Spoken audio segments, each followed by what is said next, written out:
If you're looking for more horror outside of the mainstream, look no further than Unsung Horrors, a podcast about underseen horror movies. I'm Lance.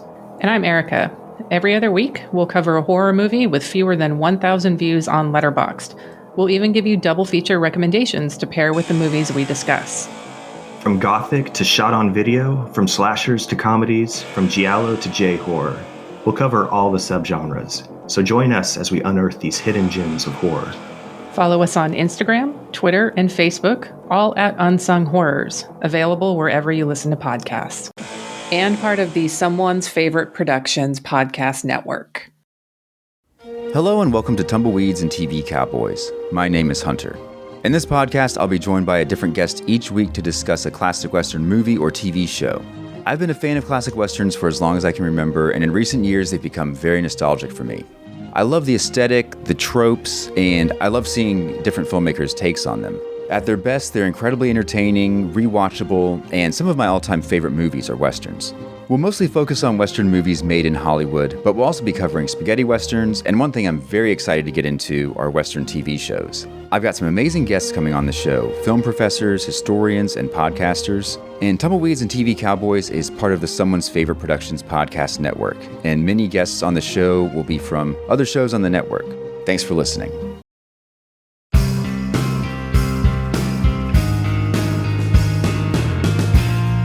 Weirding Way Media.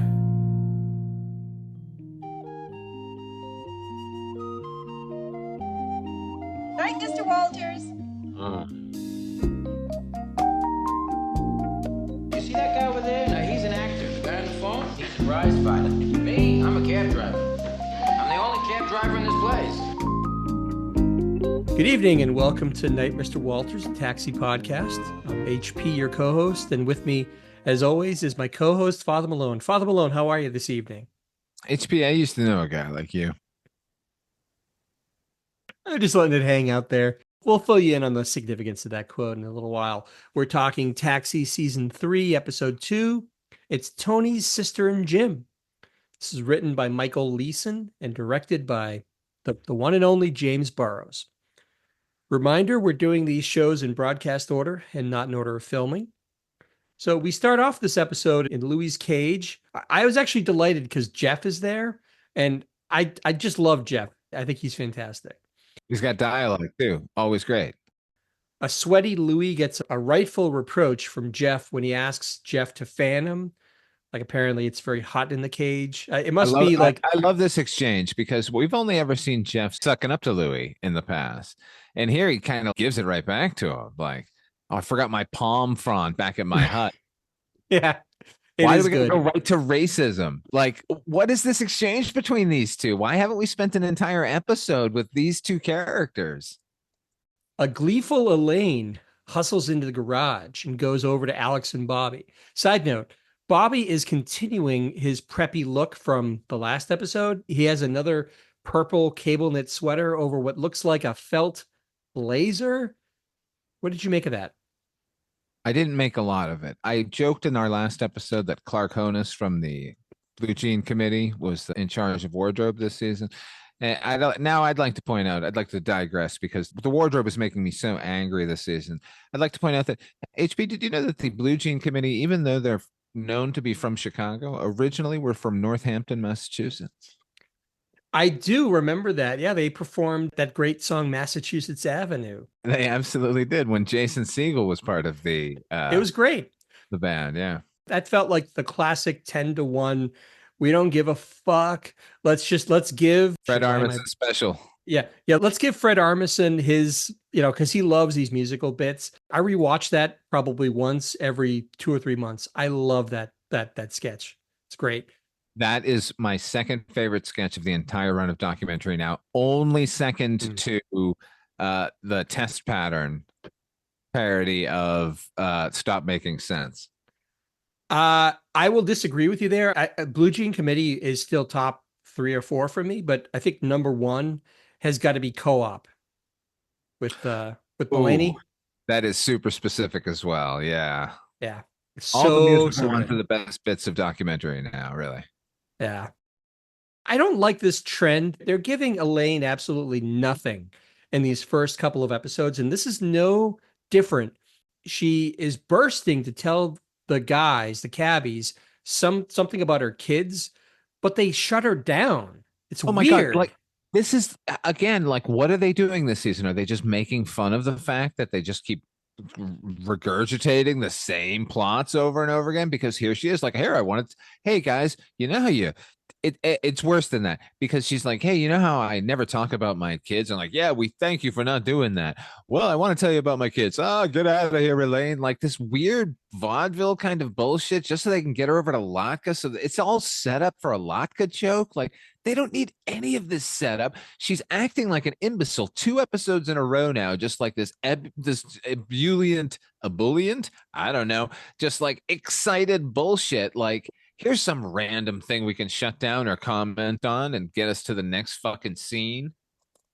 So she seethes at the cabbies at how rude they're being, and she goes over to Latka to try and tell him the story, but then he starts telling her a kid story about himself. It all was, to your point, very vaudeville, and it doesn't go anywhere, and it's just kind of dumb. Let's get past it. Tony comes in, and Bobby asks if Tony's sister got moved in. Tony says she's coming down to the garage soon, and Bobby says, I can't wait to meet her, which makes Tony recoil a little bit. He says he'd rather that Bobby didn't meet her. Tony says, if you had a sister, you wouldn't want a guy like you meeting her, would you? Which, for some reason, Bobby can't help but agree that he's a scumbag. No. Don't act like you're crazy. Don't act like this is a crazy moment. This is where the episode begins. Here's where the characters become the characters that we've been watching for 2 fucking seasons, where Bobby Wheeler is fully self-aware enough to know his best friend here, Tony Banta, and his relationship with his sister and how he is with girls. And yeah, he's probably going to try and fuck her. This is absolutely in character with season 3. This, suddenly we stepped away from the goddamn stupid. I'm surprised nobody has accidentally dyed their hair orange so far this season with all the fucking bullshit sitcom tropes. The hair tonic from Brady Bunch. Yeah. Sure, I'll go along with that. So Tony goes over to chat with Alex. Apparently, Alex made some offhand comment to Tony a while ago that he'd date Tony's sister if she was available. If she wasn't married and didn't live in Spokane, Tony, he was being nice. Tony is a simpleton. This is just confirmation of that fact. This episode more than ever. Alex rightfully shrinks away from that offer, explaining that it's not a good idea to date a friend's sister.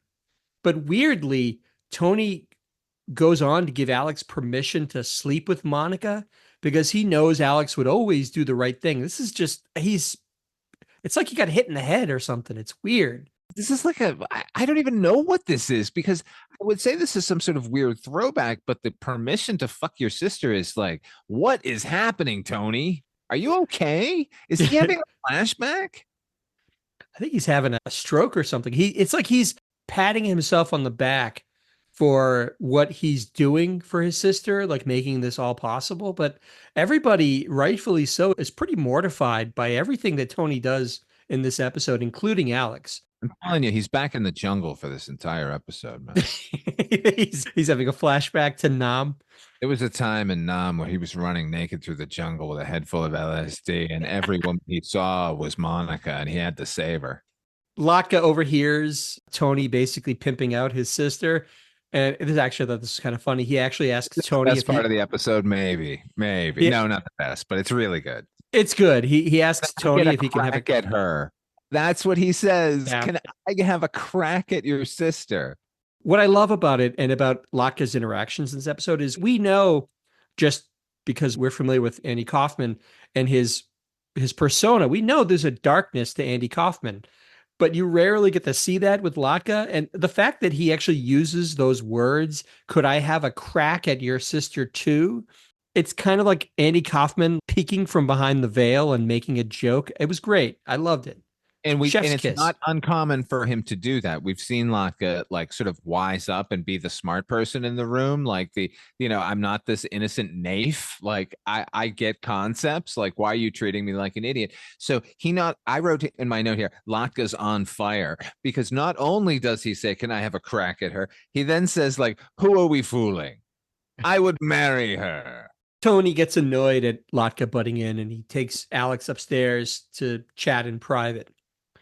At which point, a woman walks in and knocks on Louis' cage and asks where Tony is. And who is this woman who comes in? Can you see how big I've written her name? Julie fucking Kavner shows up. I'm so excited. Never enough Julie Kavner. Obviously, we've all been living with her for the past 30 years on The Simpsons as Marge Simpson, but there was a time when she was on camera a lot, and she's so fucking good. Best known as Marge Simpson. She's played that role, Father Malone. You said 30 years. It's very nearly 40 years. Over almost half. It's actually going to be over half of her life she has spent playing this one character. I've seen her a couple of times now in a couple of different things. Recently over on Anthologies Attack, we did New York Stories, the anthology film, and she's in the Woody Allen segment there. There and here, both times I'm expecting when she opens her mouth to hear Marge Simpson, and I realize that Marge Simpson is a character she plays because I never hear Marge Simpson when she's talking.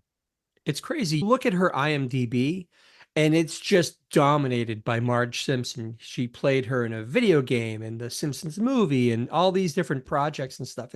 You could say the same thing about all of the cast members of The Simpsons, but it's just amazing. She's obviously done a bunch of other stuff. Her breakthrough role was Brenda Morgenstern, the younger sister of Rhoda in the sitcom Rhoda.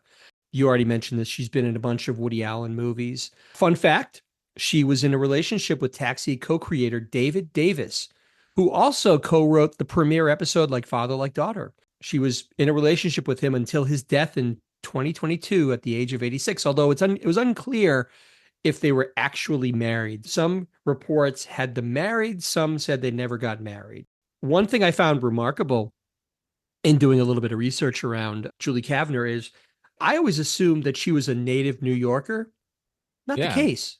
Really? No, Where's she? She's from California. No, she's not. She is. I want to say Santa Monica. I don't know if that's actually true, but she's a native Californian. I don't know how she, because on Rhoda and in this, her New York accent is flawless, right? Flawless. It's crazy. So she's just that brilliant of an actress, I guess. Wow. Yeah. It's interesting. I read also that she refuses to do the Marge Simpson voice in public because she doesn't want to ruin the illusion of Marge Simpson. I think that's fascinating. I don't know. I love that. That's like Bill Bixby not wanting to be seen with Lou Ferrigno in public. Sincerely. No, that because it would destroy the illusion for children. Wait, so that's a conscious effort that they all made? Yeah. I didn't know that. Unless I just made it up. No, it makes sense. By the way, I just looked it up. Julie Kavner was born in L.A.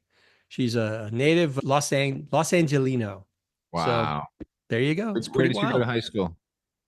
She went to high school at Beverly Hills High School. Wow. Yeah. Fascinating. That's fascinating. She knocks on Louis' door looking for Tony. Louis gives her the business when she says who she's looking for. And of course, Louis tries to shake her down for a buck, which is par for the course with Louis. She has a great line. She says, "You must be Louis." And Louis asks, "How do you know me?" She says, "Only 3 people were described to her. One was good looking, one was smart, and one was you." She delivers it. She's so, and it's funny because I wrote she fits in so well. And it must be her experience on Rhoda, which gave her those sitcom chops. It made me realize something, HP. We'll get to it later because I had a revelation during this episode about how this episode could have been made better. Okay. I look forward to that. So Louis retreats to his cage after getting insulted, and Monica flags down Latka to try to find Tony. Latka gets angry with her about how they are forbidden to love because he's been waved off by Tony, and he storms off. Jim now sidles over to her, and he starts trying to make small talk with her, but he mostly flakes out and she's not interested. Excuse me, they have a conversation about Spokane because she's from Spokane, Washington. Well, I mean, she's obviously from New York, but has spent the last 5 years in Spokane where she's been in the symphony. Mm-hmm. I just bring it up because I love Spokane. Like I spend a lot of time, and I have spent a lot of time in Spokane. It's one of my favorite cities on earth. And to think that one of the first of all, somebody on the writing staff or on the staff of the show has been there because they called it Spokane and not Spokane, which it seems like every fucking human being does until they go there. And I don't know, just calling it Spokane. In fact, I'm going to specifically call it Frank's Diner in Spokane, Washington, which is a train car diner. It has the best eggs Benedict in the United States. Ooh, I love a good Eggs Benedict. That's my go-to. Jim and Monica are having this awkward conversation. He's undeterred, and he, like you said, she mentions that she played the flute in an orchestra in Spokane. They start to chat about classical music, and they have a mutual love for Vivaldi. And they start to hum a classical piece together by Vivaldi. And of course, Jim is being very boisterous. It's the Rites of Spring. It's one of Yeah. it's one of the four seasons. HP, you know what they say about the four seasons. You can name all four seasons quickly. Alan Alda will appear behind you and warn you about the crippling depression that can come with middle age. No, but he will put his hand so tenderly on my shoulder and give me a little tug and say, "It's okay, bud. It's okay." They make such a ruckus with this Rites of Spring that Louis is forced to pass a no Vivaldi rule over the PA. I'm with him. Which is, it's kind of like the no Stairway to Heaven rule in Wayne's World. So anyway, Monica and Jim start to hit it off, and they end up making plans to go to the symphony together, which is kind of sweet. Just then, Tony sees her. He comes down the stairs. He gives her a big hug. He tries to match her up with Rieger. He introduces her to Rieger. It's very awkward. He kind of butts in to get them out the door to go to lunch. Before we leave, HP, one of our, at least my favorite extras wanders past in the background. That's Leggy Blonde in pantsuit. Oh, she was back? I didn't notice that. Leggy Blonde in button-down shirt over turtleneck on top of blue jeans. It's like the fucking Invasion of the Body Snatchers. Why is everyone in blue jeans? The day that Louis De Palma steps out from the cage wearing blue jeans is the day I stop recording this show with you. Catalina breeze, Catalina breeze, Catalina. You know, the falsetto is like the most masculine of singing styles. Alex and Monica go out for lunch. They go out of the garage as we fade into Monica's new apartment. Tony and Monica walk in. They're toting groceries and they're discussing the new apartment. Side note, here's one thing that I loved about this scene. It's a little touch, but it meant a lot to me. They're coming in and he's got a bag of groceries. She is carrying a brand new broom, which still has the cellophane around like the bristles. Absolutely. Anyone who's ever moved into a new place, that's always something you do. You get cleaning supplies. I thought that was really, I don't know. I just thought that was really brilliant of them to do that because it's so on the nose. What did you think? I think as this particular episode was progressing, all of my fears that the first episode was engendering about this season were falling away because it started to feel really like Taxi here. There's something about Jim and by extension Christopher Lloyd that I just find it kind of buoys an episode or buoys whatever episode he's involved in. It hasn't happened all that often up till now. We're going to see more Jim-centric episodes, but there's just something about Christopher Lloyd and his sweetness and his honesty that I think these all seem like platitudes, but it really does mean a lot when you're watching this because Jim is such a great character and he's so great playing him that, to your point in the last episode, we talked about Louis' rival, how Louis is so detestable that there's no way we can root for him. But with Jim, we are never not rooting for Jim. It could be some harebrained scheme like him buying a broken down old racehorse, but we still are rooting for Jim. And I love that about this. Well, he's always coming from a place of joy and love. There's never a scheme with him. And even Alex Rieger, we can't really trust him. Sometimes he just wants to fuck his niece. bury his nose in her hair and take a big old whiff. Pervert. Tony asks Monica about her lunch date with Alex, and it sounds like there's no chemistry between the two of them, but Tony keeps pushing her. Can't get a pause in edgewise is something Alex Rieger said on their date. And yes, Tony can't understand that means it was a terrible date and they have no chemistry. But it's also the perfect Alex line. You can hear him say that, can't you? Absolutely. That's why it was so good. Because we've seen him on awkward dates with Angela and so forth, and we know that's his safety mechanism is these quips. Tony insists that Monica just has bad taste in guys, and he just wants the best for her. Monica does mention there's one guy that she met that she likes, Jim Ignatowski, and this freaks out Tony immediately. And he takes this as further evidence that she's just attracted to losers. Just then, she gets a call that Tony assumes is from Alex, because we're hearing the one side of the call via Monica. And he sits on the couch. He's satisfied that it's all going well with Alex because they're talking about going out on another date and blah, blah, blah, until she mentions going Dutch for dinner. And then she has to go and explain that this has nothing to do with wooden shoes. And Ignatowski! Right. It is a good bit. This confirms to Tony that it's actually Jim on the phone, and he does, he leaps and yells, and then we fade to black. Now, the problem with this episode is, HP, it is a high school story that they're telling with adults. So now sex is involved. So it's one thing for him to be setting up his sister with Alex because he's a responsible guy, but he also has to give permission to Alex to fuck her. And then, that's only compounded with Latka's leering weirdness, right? So now this is all about somehow Tony defending his sister's virginity or something, but she's already been married and lived on her own. And what is happening here? And I know this was an antiquated idea, the brother defending the sister and all that shit, but why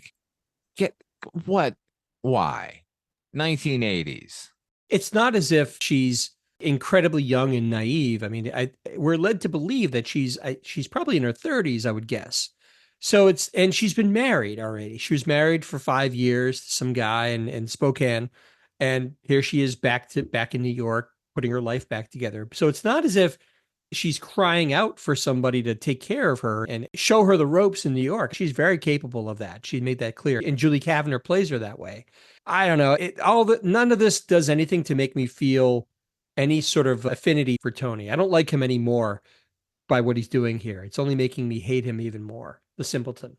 We fade in to Monica. She's all dressed up. She's waiting in a fancy French restaurant. As we mentioned in the previous episode of this podcast, Father Malone, there was a time when French food was considered the height of upscale fine dining. So that's where we're at here. We're in a French restaurant. Right. Now we get the rest. This is probably the same restaurant that Louis went to, right? He probably recommended it to Jim. Yeah, probably, because there's probably not that many within the radius of where they all live and they work. So probably it is the same place. Monica gives a note to the waiter to give to Jim when he shows up. Presumably she's been waiting there for forever, and yes, he's flaked out. But just as the waiter takes the note, Jim stumbles in. He's wearing a brown suit, kind of ill-fitting, looks very much like Jim would. The waiter gives the note to Jim, who reads it to Monica, and it's basically saying, I couldn't wait any longer, blah, blah, blah. And he turns to go because he's like, well, I'm leaving. You said you were going to leave. She coaxes him back. They sit at the table. Monica asks why he was late. Tony asked Jim to wait until he got back to the garage. So apparently Tony has caught wind that they're going to see each other, and he warned Jim not to see Monica after tonight. That's why Jim was late, because he had to wait for Tony to get back to the garage. He had to wait for Tony to get there from 1952. What an asshole Tony is. So there's some funny business with the waiter and ordering drinks, which amuses Monica. Jim admits to her that it's been a long time since he dated. The waiter comes back and Jim asks if he can order for the table. After a minute, he orders a full meal in French, which impresses the waiter and Monica. And the waiter's like, "Oh, very good, monsieur." And he goes off. And Monica expresses wonder to Jim that, wow, he can speak French, but Jim admits he only learned what he should order at the restaurant. It took him all day to learn that much French, which this is just, she's eating this up. She's loving this, right? She's so impressed with him. No, it's better than that. He learned that phrase and then called every French restaurant in New York to find out if they served that so that he could take her and impress her.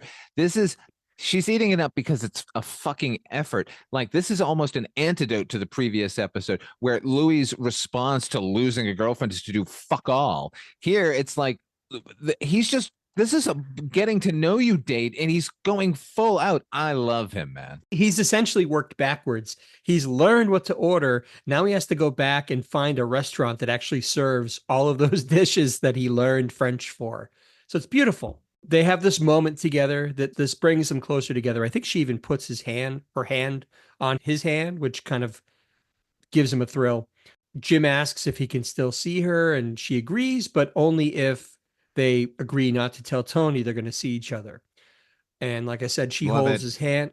She holds his hand, which embarrasses him a little bit. And there's some more romantic chit chat as we fade back into the garage. Everything's going well with Monica and Jim.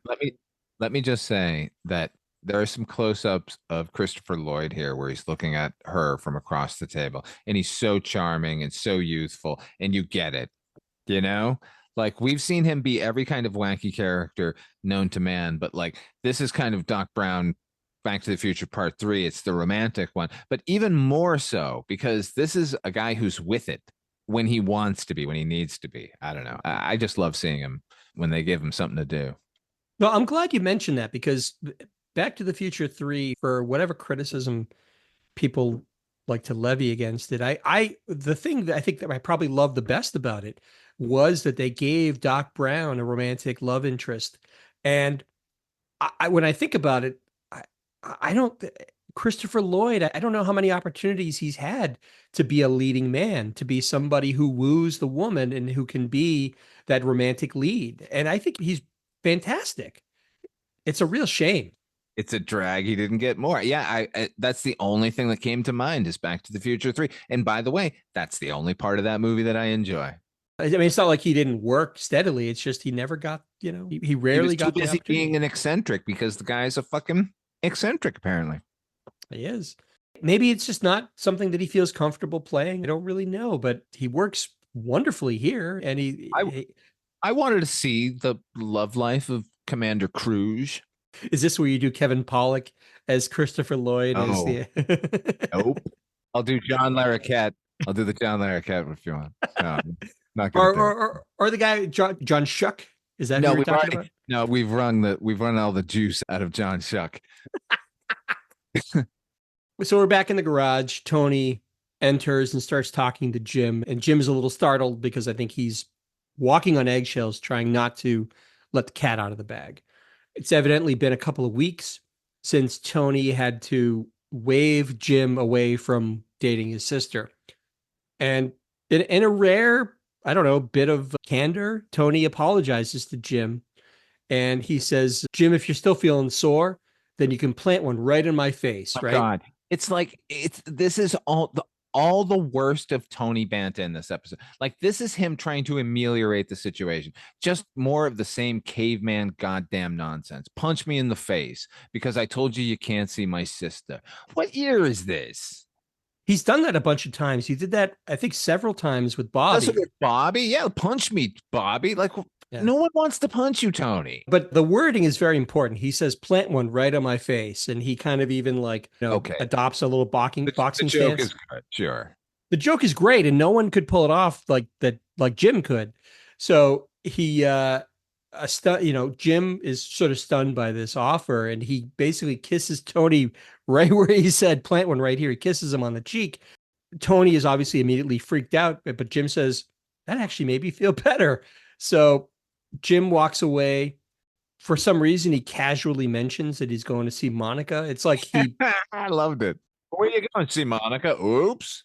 Yeah, he forgets that he's supposed to keep this a secret.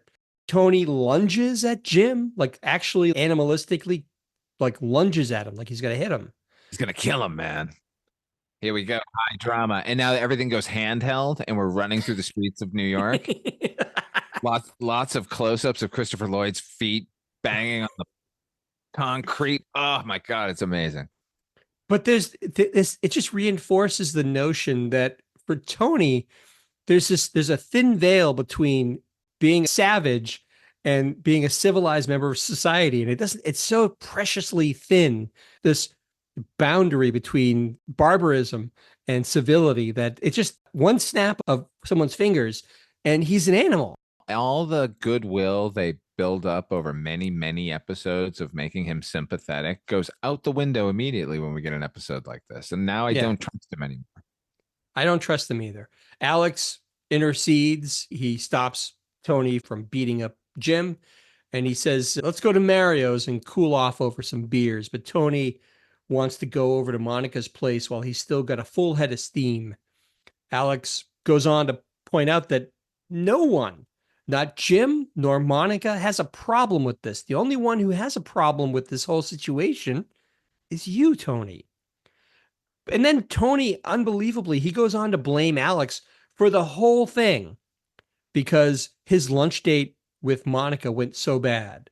This guy's a maniac. Look, it's all played for laughs, too. These are traditional jokes. Like everything that Judd Hirsch sets up, Tony agrees with and then subverts. Like, I don't care, like, yeah, but I still want to beat him up, like, okay, we get it. We get the jokes. But the thing is, it's one of our beloved characters being threatened by a character that we go hot and cold on. There's nothing funny about this situation. It's like he's created this fucking stupid scenario and is now joking that he can't stop himself. The only more horrifying scenario would be if Tony was going to beat up Latka. He's probably the only person who's more helpless than Jim in a way. Maybe they're equally helpless in different ways. But I mean, make no mistake, if Tony wasn't stopped by Alex, he would have killed Jim. He would have been blood all over his knuckles, getting up, going, what just happened? What did I just do? And he looks down and sees that Jim has been beaten to a pulp by him. Like, there's no question in my mind that he would have killed Jim. That's scary. Cue jail door clanging shut sound. We fade in on flute music as we cut to Monica's apartment. She's playing the flute, which, by the way, was actually being played by Julie Kavner. So that's good. Wow. Yeah, very multi-talented. I'm so glad we watched this episode. I've learned so much about Julie Kavner. My estimation of her, which was very, very high already, has only grown.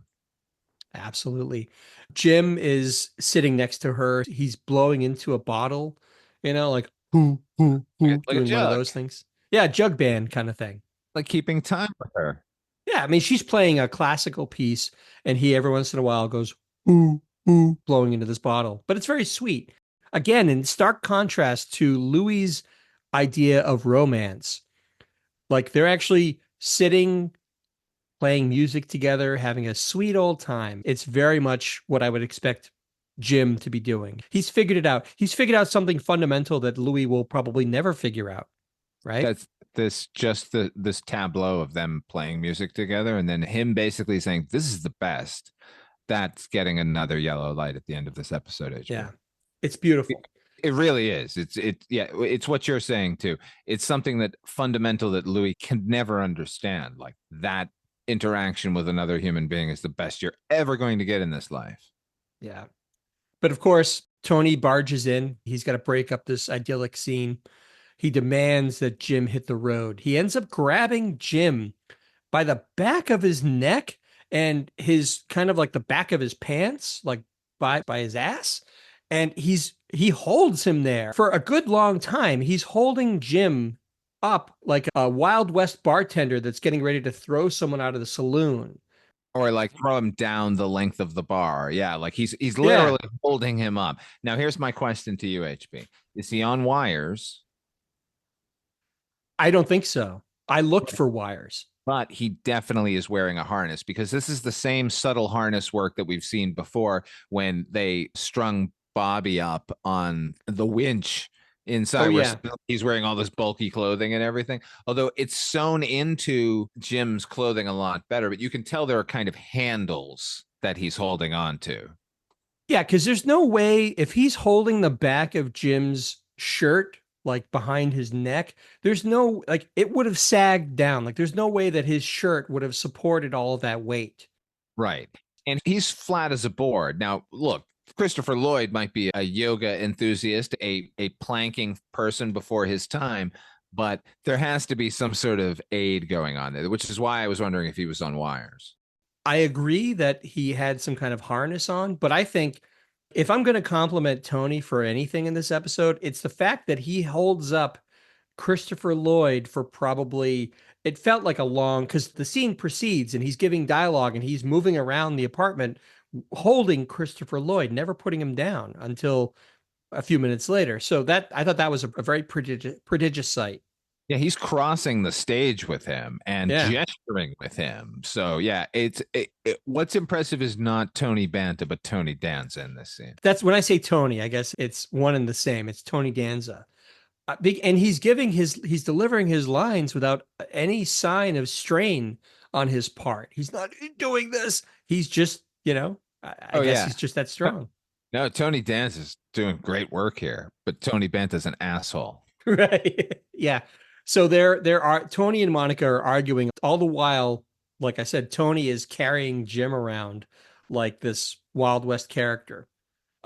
Jim finally points out to Tony how ridiculous he looks, holding him by the scruff of his neck, and Monica agrees, and she's pointing out to Tony that his arms are getting tired. And this is something that he's always done, even when he was a kid. He's getting himself into these tight spots with no way out. And reluctantly, Tony agrees, and he finally lets Jim go. But like I said, it felt like he held him up for a good 5-6 minutes worth of, it's probably less than that, but man, that's some upper body strength. Absolutely. It was very impressive. And here, HP, is where I had my revelation, not only for this episode, but for the series in general. Oh, do tell. Now, when the series started in season 1, we had the character of John Burns, who was the audience proxy, right? So he was supposed to be this rube, and we were going to see through his eyes. And what they ended up doing pretty quickly was realize that we don't need a proxy. We're all going to get used to these characters very quickly. And then all that was left was he's a rube, so he continued to be a dummy. But next to him was Tony Banta, who was a much more efficient, New York ready and appropriate for this series dummy. And he's a lot funnier than John Burns ever was. So they got to get rid of John Burns. And now Tony Banta is the goofball here, right? Well, now we've got Jim Ignatowski, who's the fucking king of it. We've still got Latka in the background there, right? So Tony's Banta's antics are becoming less and less interesting to me. But once his sister showed up, I thought, oh, why didn't they just replace him? Why didn't they shuffle her in and him out? Because then we would have 2 possible female points of view going on here from a wildly different perspectives. And Julie Kavner could do it, man. It wouldn't be the case of we have 2 dummy characters we have to write for. It would be 2 stronger characters we have to write for. Maybe that was asking too much. And I'm making this entire scenario up in my head. I'm just saying Banta is no longer necessary on the series, whether or not they would have employed Julie Kavner. Well, I would say you're not wrong that the backstory behind Burns and all of that and his personality in comparison to Tony's, I agree. I think we're talking 1981. Having 2 female points of view was maybe a bridge too far at that point. But it would have been great because it would have been Mary Lou Henner and Julie Kavner on screen together. That would what a dynamic duo. It would have been great because not only is Julie Kavner like a pro when it comes to all of this, she is funny, and she would have brought a completely different spin on what it means to be a woman in the garage living her life. Elaine has the single mother making ends meet, whatever. But Julie Kavner, this would have been the perfect opportunity because she's coming to New York for a brand new start. The possibilities storytelling wise would have been pretty wide open. But it's an interesting what if for sure. Something to think about. It never would The have thing occurred is, to me. in the realm of we're dealing with a dummy character here, like in the form of Jim Ignatowski, he's a burnout from the 60s. Like this is stuff that these characters are still dealing with. And but Tony is this kind of behavior is just 50s throwback stuff, which they'd already tackled over on Archie Bunker. Not like they've solved anything. I'm just saying, as far as popular entertainment goes, like re-examining the palooka, who gives a fuck? This is Taxi. This is like they're at the height of television comedy writing here. Like, who cares about the Vinnie Barbarino stereotype? Well, it makes me wonder if the writers, the creators, who what have you, they just really love Tony Danza. The guy worked steadily as hell in sitcoms for something like 20, 25 years or something. So there's got to be something to be said for the fact that people really love working with him. And maybe that's why he stuck around so long, because I can't think of any absolutely essential favorite episodes that I have of Taxi that are specifically Tony centric episodes. I can't think of any. I can think of Latka episodes. I can think of Alex episodes, but not Tony. Yeah, I can't think of one upcoming episode in the next 3 seasons. This, including this as one of the seasons, obviously. I can't think of one episode I'm looking forward to that involves Tony.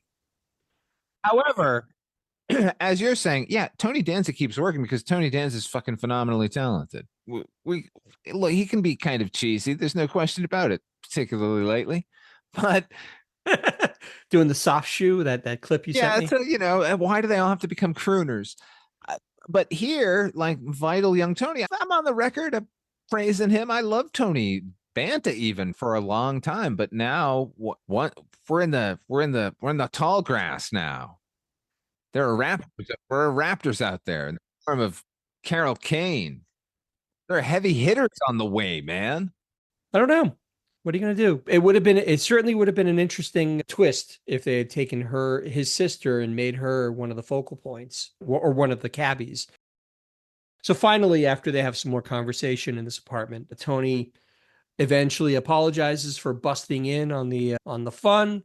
Monica is impressed with Tony because apparently in his younger days, he would never have apologized. So this is some indication of growth on his part. Who cares? 1981. They're all adults. This fucking high school fucking plot. It kind of is. He apologizes to Jim. Tony then gets an invite to dinner with the two of them, which is lovely. We fade out and fade back in, and Monica and Jim are still playing music. Tony is looking on admiringly, and then Tony starts chiming in with his beer bottle, blowing into it like Jim is. So it's a nice little tableau to end the show on. Jim, I was really aggressive earlier. I just want to say you can fuck my sister. I give you. That's it. The show is over. Now we're going to start talking about the yellow lights. What does a yellow light mean? Reminder, we score every episode from 1 to 5 yellow lights, 1 being the worst Taxi episode, 5 being the best.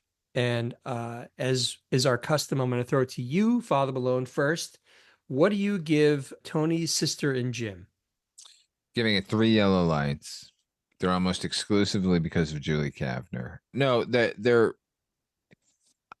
you know what, HP? I wish this had just been a romantic episode between Reverend Jim Ignatowski and Monica Banta, or whatever her last name was. I would have given it 4 if they didn't have the fucking Neanderthal plot running around and making me hate one of our principals here. This is the second episode in a row where we're just shown one of our lead characters as total cocksuckers. Is that the plan? Who's next? Is like Elaine just going to be like, is she going to be like slapping her children in public in the next episode? Having said that, the romance between Julie Kavner and Christopher Lloyd is very, very sweet, and she's so good, and I wish she had just been in everything. 3 yellow lights.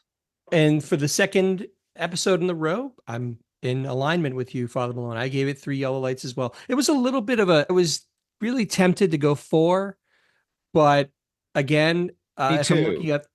But you if I'm can't look- because it's so lunkheaded and so much of the same. Well, it's so lunkheaded, and again, there's not a lot of input from the other cabbies, which is always for me, that's a mark of a good episode. Maybe I'm a little harsh with that criteria, but anyway, despite that, this is a sweet showcase for Jim and his own brand of weirdo charm.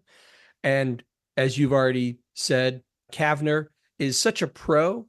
She mixes in with zero problems, and it's ends up being kind of a nice, sweet episode of romance between Jim and Monica, which is obscured by a few other things that we didn't like very much. Hence, this is slightly above average. So 3 yellow lights from you, Father Malone, 3 yellow lights from me. That's going to do it for this episode of Night, Mr. Walters. Father Malone, where can folks find you when you're not clocked into the garage? Check out my show, Midnight Viewing. It is a twice weekly horror anthology show on some occasions. It's sort of a new release thing on some occasions. I do a show with my dog on there. HP is frequently over dropping by. We do a Patreon only show together called Cable Box Theater, which you can get at patreon.com/Father Malone. Yeah, those places. You can find me over there. I drop on in other places too sometimes, like with you. Here, I do this show. Anyway. You're here too. And like Father Malone, you can find me elsewhere on the Weirding Way Network. I host the Noise Junkies music podcast, which has been a lot of fun. I'm an occasional guest on the Culture Cast with Chris Dashew. And I have a Bandcamp. Oh, by the way, scratch that. Let me back up for a minute. What are you doing, Father Malone? I breezed through this. I need to say once again, I always say this. Stop it. The weekly roundup with Father Malone and his co-host Ripley Jean. If you're not on the content train with Father Malone, you're missing out. It's great stuff. You'll hear all about what's coming out on streaming or in theaters, what to see, what not to see. It's great. They come out typically on Sunday, right? Or Sunday or Monday. It depends. It's supposed to be Monday, but if I finish early enough on Sunday and get excited, I'll just release it. Yeah, they're great. I have a Bandcamp site, hpmusicplace.bandcamp.com. Newly released album called Wired and Waiting. Please check that out if you so desire. As always, everybody go check that out. It's cabaret, rock and roll. It was that too was a great fun writing, and I hope everyone who checks it out enjoys it. As always, please feel free to write us, rate us, review us. We'd love to hear from you in any manner you choose. Thanks again for listening, and we'll see you again next time.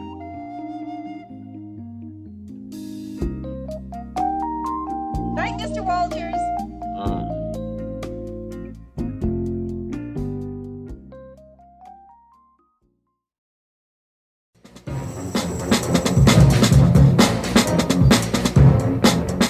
Hello, this is Aaron West. I am the author of the A24 New Wave. In this book, I look at A24's output and I make the argument that we are in a new wave movement right now. A24 plays a major role. This book has a supplemental podcast where each episode is a brief conversation about an A24 related topic, whether an actor, director, or even a genre. As I continue research for the book and conduct interviews, I expect to record podcast episodes with people involved with the company. You can find the podcast at cinejourneys.com or wherever you find podcasts, and we are proud to be members of the Someone's Favorite Productions podcast network.